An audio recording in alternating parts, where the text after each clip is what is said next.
Basketball fans, welcome back. So, FIBA 3x3, we are back. The under 23 team is going to go to the World Cup in Lublin, Poland, and a report came out about a week ago just saying that Moyasa didn't have the money to be able to facilitate Team Kenya in going to those games. I'm not sure what really happened behind the scenes, but everything is just all systems go for Team Kenya to be able to participate there, and they flew out there. I saw them on aboard an Emirates flight. They went through Dubai, then they went through Poland, and they got there. So the men's squad is just a sprinkle of what we saw. The players who played in the Algeria 3x3 in the FIBA Nations League. So you have Elisha, you have Koja, you've got Brands is back. Then we've got Trevor.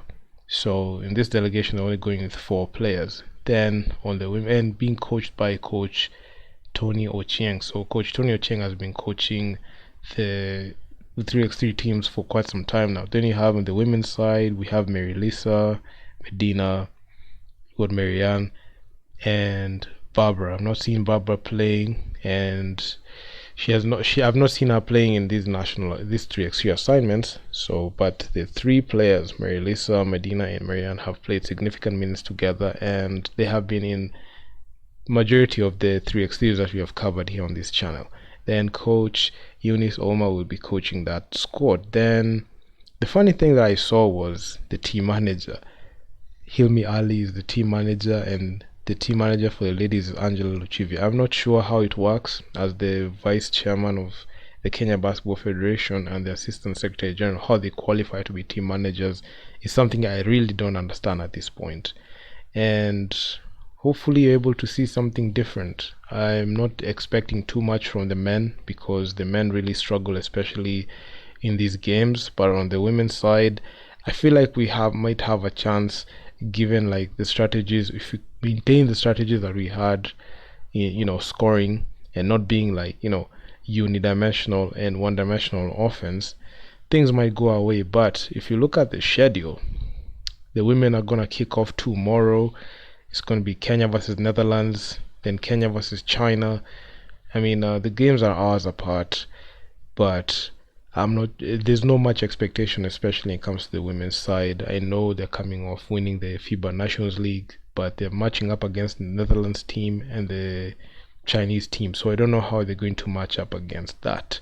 Then on Thursday, the men are going to play in 2 games, Israel versus Kenya and Qatar versus Kenya. So we are not sure how they're going to manage in these games because, man, this is just a different ball game. In the FIBA Nations 3x3, it was majority of the time it was African teams, and you saw the likes of Algeria, the home team, Tunisia, and Egypt really cause problems. I don't know if there's a lot of time to be able to like deal with those challenges, and considering the fact that they had a 6-month squad. Right now, they just cut their bench, and they are now 4-team delegation. So that means if one player gets injured, they can be at a serious disadvantage to be able to play. That's what we saw in the Rebel 3x3 that just passed us by about 2 weeks ago. Then on Friday 29th, we'll have the women, Kenya versus Austria, then Kenya versus Team USA.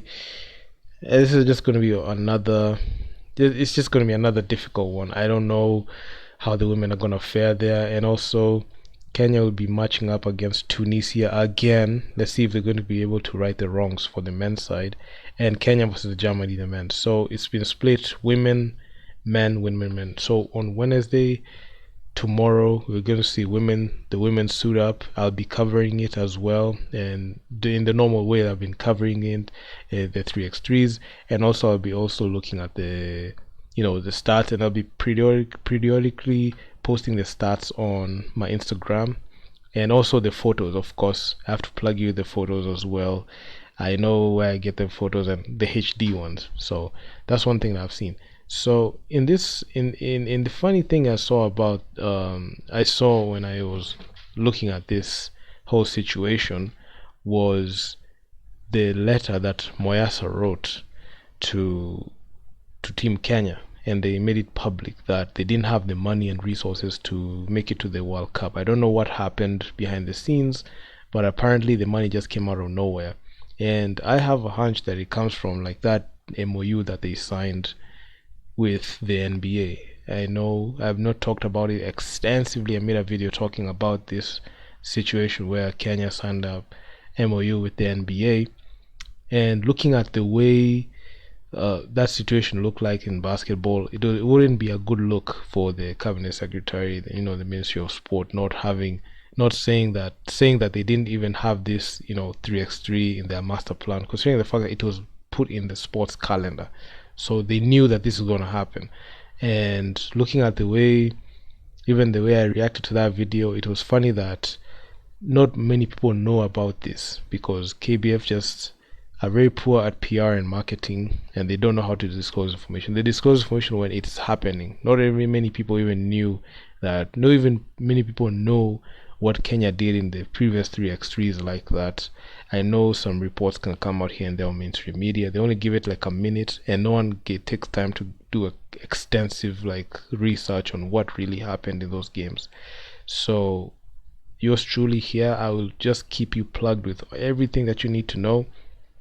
And all the best to Team Kenya. I know I've had my unbiased takes and opinions with this team, but all in all, I always support my team, and I also support my country, especially when they're going out this. Even with the poor mismanagement and the poor federation leadership, and the poor excuse of TMs that we are having right now. You cannot have a vice chair and an assistant secretary general of federation passing off as TMs, and you cannot have players not even being updated, or even not even having updated, people not being updated on our activities in basketball in Team Kenya. And it's just something that it's quite fascinating at this.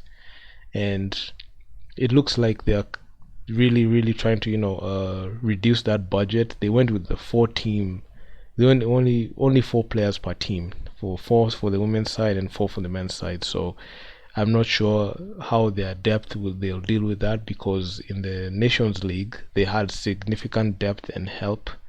And looking at the way they're setting up right now, I'm not sure if they're going to set up to win like that, because some players might give out, especially when it matters, and when something happens or something wrong happens, you don't have the ability to switch up the players. So right now it's just best case scenario is just to lower every expectation and just let the game just flow like that, because if you keep adding a lot of expectations on this, you might end up being disappointed in the end. So that's all I have to say about that, and I will just keep you guys updated and posted on what's really going on and happening right here at Nderitu Basketball Radio. So please be sure to subscribe to the channel, hit the bell so that you can get notified.